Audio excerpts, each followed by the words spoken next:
Bueno, partimos al módulo 5. Acá está la discriminación que nosotros habíamos hablado antes de lengua y literatura. En el módulo 5 tratamos de aprender todo lo que ustedes ya pudieron y ubicarlo en el lenguaje literario. Ubicarlo, ¿por qué? Por ejemplo, en una poesía. Entonces, en la unidad 5 vemos, está dividida en dos partes. La primera parte es el barroco americano. En ella vemos a Sor Juana Inés de la Cruz, como ya habíamos visto antes en el videíto. Barroco viene de barrueco, que es una perla retorcida, ¿no? Con sí, muchos vericuetos. Claro, el barroco en sí es algo específico, es un movimiento que tenía algunas distinciones, que ustedes lo van a ver. Es necesario que las comprendan para luego poder ubicarlas en la literatura o en los cuentos o en las películas que ustedes ven. Las películas, si bien no son películas barrocas, sí podríamos hablar de una apreciación de esa época y de una ubicación histórica. Por lo tanto, ustedes cuando leen un texto, cuando leen una película, cuando miran un programa de televisión un poco más producido, pueden encontrar matices propios del barroco. La arquitectura, hay muchísimas utilizaciones del barroco en distintas consonancias de la vida social cultural.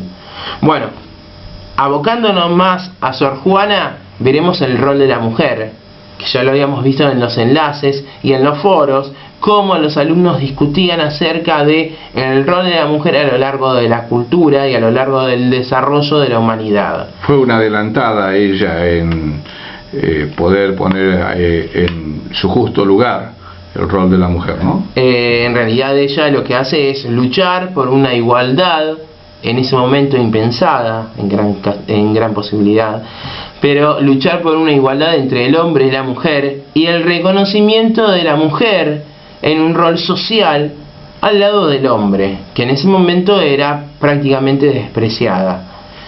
El barroco americano, si bien a los alumnos les resulta un poquito pesado estudiarlo, cuando empiezan a estudiar la persona de Sor Juana, se empiezan a asimilar los conocimientos y les gusta en demasía, podemos decir, el poema.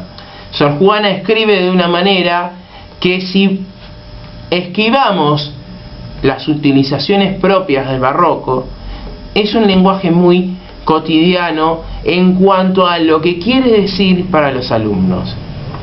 Lo que es el mensaje de ella es un mensaje que para ellos les es común.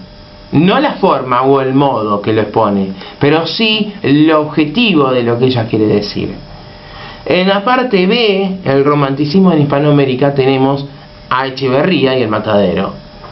Los alumnos deberán leer el cuento del Matadero y hacer una ubicación histórica geográfica en ese texto. Profesor, el Matadero, ¿por qué lo llaman Matadero y a qué se refiere? ¿Tiene algo que ver con las matanzas de Rosas? Tiene que ver con las matanzas de Rosas. Acá también se puede utilizar lo del tema de las metáforas, que tienen que ver con lo de literatura, que ya habíamos visto en el módulo 3. Lo que hace Echeverría es un juego de símbolos entre la sociedad, entre una sociedad oprimida y una sociedad que oprime, en busca de valores y una opresión social hacia el más desprestigiado, hacia el nivel más bajo de la sociedad, que en este texto podrá sublevarse, ¿sí? Y será parte de ese matadero. No quiero hablar demasiado de lo que es el cuento, porque la integridad de esos objetivos lo va a lograr el alumno cuando se enfrente a este texto que, habiendo realizado un esfuerzo, los va a atrapar y les va a permitir darse conocimientos que antes no los podían haber tenido. Usted le facilita el texto en los enlaces, ¿no es cierto? En los enlaces está cargado el texto completo, todo el completo, libro. Sí, obviamente. Y también tenemos distintas lecturas sobre el cuento o sobre la personalidad de Echeverría en los enlaces obligatorios y no obligatorios. El alumno no tendrá problema de comunicarse con el profesor, como ya lo habíamos dicho, con el Skype, a través del correo, a través de los distintos modos, pero sin embargo considero que el alumno, cuando se enfrente realizando los enlaces y en determinada orden como lo debe realizar, leyendo primero los enlaces específicos, los enlaces específicos, y luego profundizando con una segunda lectura, el alumno enfrentará el texto del Matadero sin ningún inconveniente. Para eso también deberá repasar un poquito, para eso están los enlaces, lo que fue los unitarios y los federales y los conflictos sociales que se desarrollaban en la Argentina. El contexto histórico. Claro. Bueno, en el módulo 6 tenemos dos grandes textos, ¿sí? Tenemos la novela a cargo de Gabriel García Márquez.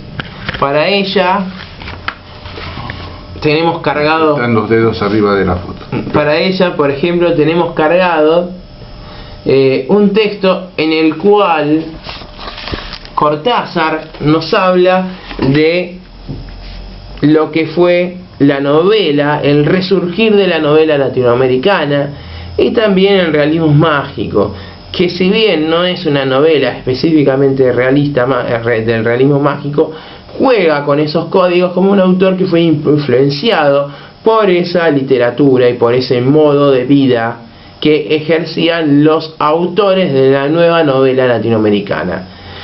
Esto nos permite conocer un poco el valor literario de muchos escritores latinoamericanos y darle un valor a lo que somos como una identidad latinoamericana, y darnos el lugar en las letras como es el lugar específico que se ha podido resurgir a través de Cortázar, García Márquez y otros escritores.